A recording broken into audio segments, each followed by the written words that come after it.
Hey guys, gwyned here. Going to be bringing you a quick Standard Pauper deck tech for this Selesnya build. Again, special thanks to Joe Cool for sending me his list. Like I mentioned in my article, made a couple changes, but basically playing his list. So yeah, so let's walk through this thing. First of all, playing 23 creatures. Definitely going for a pretty creature-heavy kind of strategy. The basic idea of this deck is just to drop a whole lot of pretty solid creatures and present more than your opponent can deal with and get some great value out of them. Playing 23 lands, that includes a full play set of the Selesnya Guildgate, and then a good mix of both forest and plains, as well as 3 haunted Fengraf.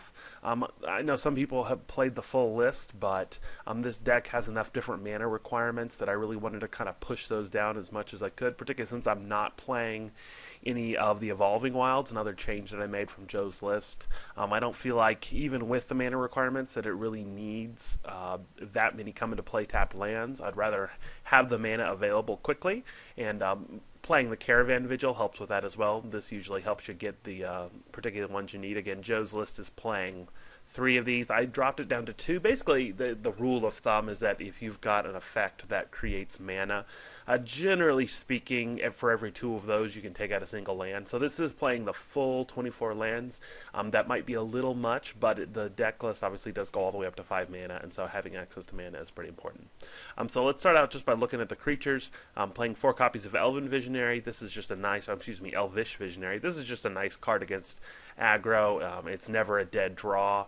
The 1/1 body is actually not is actually fairly relevant when you have pump abilities like Travel Preparations or Common Bond. It allows you to get some value even out of this 1/1 body, and the fact that it replaces itself is really nice. Also playing Loyal Cathar in the 2-drop slot. Again, this is basically just a 2-for-1. A 2/2 Vigilance for 2 is perfectly fine, and the fact that you get some additional value out of it's really good, particularly good against real heavy removal decks because they have to spend 2 cards in order to beat it, and the fact that it can attack and block basically on the same turn is really nice since with the vigilance. And again, even though the 2/2 body isn't particularly relevant, the fact that you can pump it up with the tools that are in this deck makes it much better. Playing 3 of the Attendant Knight. Again, this is just basically a 2-for-1. You get a nice 2/2 first strike creature plus a 1/1 another 1/1 soldier, which you can pump up and get some value out of that. And a 2/2 first strike again is pretty relevant in the format, particularly if you get 2 of these down at the same time. It's almost impossible for your opponent to attack you on the ground without having to deal with them. One of the best reasons to play this deck with the green is the Centaur Healer. 3/3 for 3 is excellent. Probably one of the strongest cards for 3 mana in Standard Pauper. And the fact that you get 3 life at the same time is just really nice. This really helps you survive early aggression. It attacks well, and yeah, just a nice little creature. And then, of course, we have what I think is probably one of the strongest creatures in the format, if not the strongest creature. Maybe not quite as good as Delver or the Stitch Drake, but right behind them would be Seraph of Dawn. 2/4 flying lifelink. Just really, really good for 4 mana. Really good defensively. Again, the life gain is really relevant. Definitely one of my favorite cards, and a great reason to be playing white in this format right now. And then playing 3 copies of the Primal Hunt Beast. This is just a nice target for all the pump that it's in here. And again, against decks with a lot of heavy removal, it's really nice because they can't really remove it. They can't deal with it that way. And then rounding it out, 2 copies of Sentinel Spider. Again, just a nice, really big beef. If you're playing green, you got to have some beef, and this is the beef that this deck has. A 4/4 Vigilance Rage, again, really good. Only have 2 in here because you don't want to draw them early. They're not real great, particularly in an aggressive strategy. I would probably even side them out simply because 5 mana is just not something that's going to happen very often. You're going to have better things to do with your mana. So those are the creatures. Like I mentioned earlier, playing 2 copies of Caravan Vigil just to help smooth the lands a little bit. Righteous Blow has actually turned out being pretty nice. The fact that it's an instant that you can use it against blockers, you can use it against attackers. Basically, this card will usually let you you get a full card's value out of it. You can take out a creature with it. It's just a real nice set there. Celestial Flare is also really good. There's a lot of hexproof floating around, and this can be a really nice way of dealing with their hexproof creatures.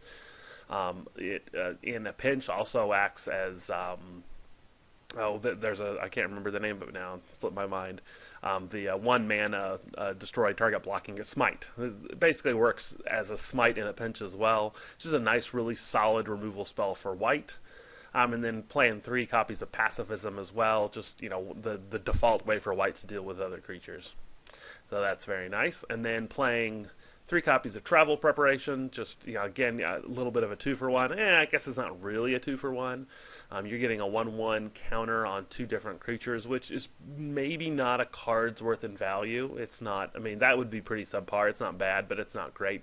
But the fact that you can do it again out of the graveyard is really nice. It'd be really nice if it was instant speed, but that would probably be a little too good for a common. And then playing 2 Common Bond as well. Again, not quite as good as Travel Preparations, but the fact that you can do it at instant speed helps it. Again, like I mentioned before, I'm not sure that put a 1/1 counter on up to 2 target creatures is good enough, even as an instant, without the flashback. Well, isn't that essentially what Common Bond is? Yeah, the nice thing about Common Bond, though, is you can put them both on the same creature. It's a little marginal, but I think there's enough value for this card in this deck that it's worth playing. A different combination of these might be right to play fewer Travel Preparations or more Common Bonds, or maybe even a full 4 Travel Preparations and just 1 Common Bond. But right now, this is the mix that I like. So that is the main deck. In the sideboard, this is pretty simple. Beckon Apparition is here against the Flickergate. This is just a nice way. You just take the Ghostly Flicker out of their graveyard when they drop it in there, and it's gone, and you've dealt with it. So really like that. Oh, excuse me. I'm doing this right before the downtime. Celestial Flare, again, bring this in against Hexproof, but also against really just other aggro strategies. Can be a nice way of dealing with their creatures.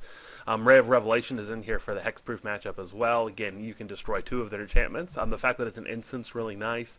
Basically, they swing in with their Hexproof creature, and then as an instant, you cast this twice, one from your hand and then again from your graveyard. Remove the enchantments that are on their creatures, and you can block and kill their Hexproof guy. Just pretty much a complete blowout using Ray of Revelation. And I like it better than the Keening Apparition that Joe had on his list, simply because it comes out of nowhere. Your opponent can't see it. It's not an onboard trick, and really get a lot of value out of it. And then the One-Eyed Scarecrows are in here against the Mono Blue Flyers deck. Again, everyone should have 3 of these in their sideboard, I'm pretty much convinced. There's enough Flyers running around. White Weenie is another matchup where this can be really good.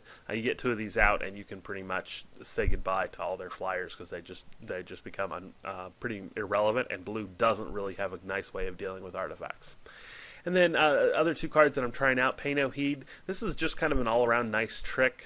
It can be decent against Hexproof. It can be decent against Flickergate. There's just a lot of areas where the ability to blank one of their creatures for a turn is actually really nice. It allows you to win in combat. This is just a nice all-around trick to have at your disposal.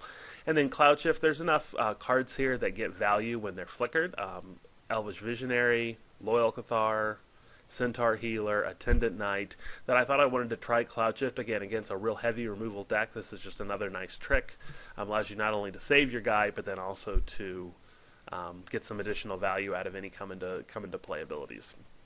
So that is this Selesnya build that I'm going to be piloting, at least until probably for the remainder of the event. On the very off chance that I make top 8, I might switch it up. But like this deck, again, thanks to Joe for letting me play it. And I hope you've enjoyed this. Thanks for watching.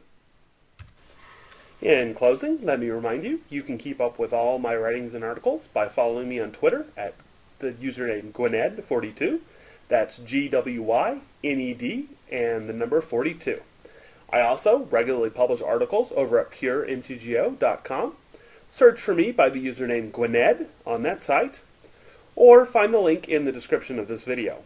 I also maintain a blog now at writeradept.blogspot.com, and you can also find that in the description. Finally, if you enjoyed these videos, please remember to subscribe to my channel and post any feedback or comments. Thanks for watching.